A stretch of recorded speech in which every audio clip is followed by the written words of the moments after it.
농사일은 시기성이 있어서 여름철 더운 날씨라 하더라도 불가피하게 일을 해야 하는 경우가 많습니다.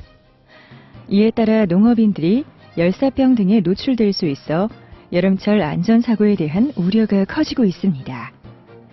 지금부터 폭염 피해를 미리 예방하고 안전하게 농사일을 하는 방법을 알아보겠습니다.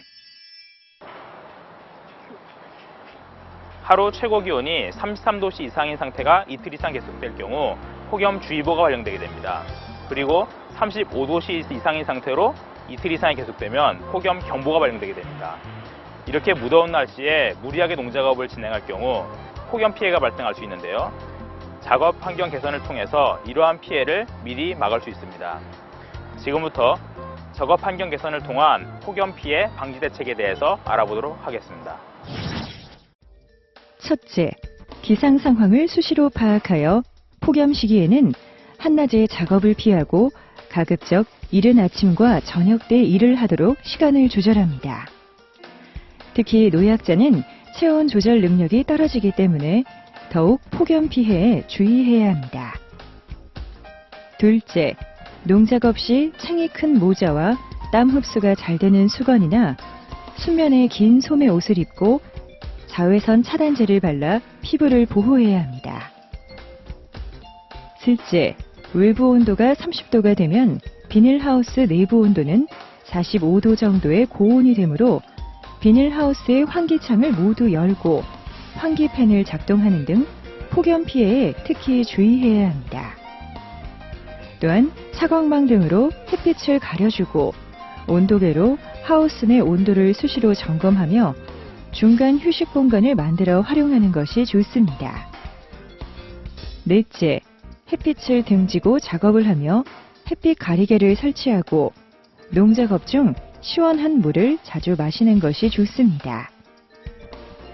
오이나 토마토 등 물이 많은 채소와 과일을 되도록 많이 먹고 작업 중 음주는 탈수 현상을 가중시키므로 술을 마시고 작업을 하지 않도록 합니다. 다섯째, 더위를 피하기 위한 냉각젤이나 얼음이 들어있는 냉각조끼는 열중증 예방에 효과적입니다. 그러나 심장에 무리가 갈 수 있으므로 착용할 때 항상 주의해야 합니다. 여섯째, 휴식할 때는 누워서 다리 올리기 등 가벼운 운동을 하고 휴식을 취한 다음에는 바로 더운 작업장으로 가지 말고 잠시 기다리면서 외부 열에 적응한 후 작업을 시작합니다. 일곱 번째, 혼자 일을 할 경우 폭염 피해가 발생했을 때에는 구조 요청이 어려우므로 가급적 두세 사람이 함께 일하도록 합니다. 그러나 이처럼 작업 환경을 개선하였음에도 불구하고 열실신, 열경련, 열피로, 열사병 등의 열중증 피해가 발생할 수 있습니다. 지금부터 열중증 증상과 대책을 알아보겠습니다. 열실신은 땀으로 인한 탈수와 혈관이 확장됨에 따라 뇌에 흐르는 혈류가 부족해 일어나는 증상입니다.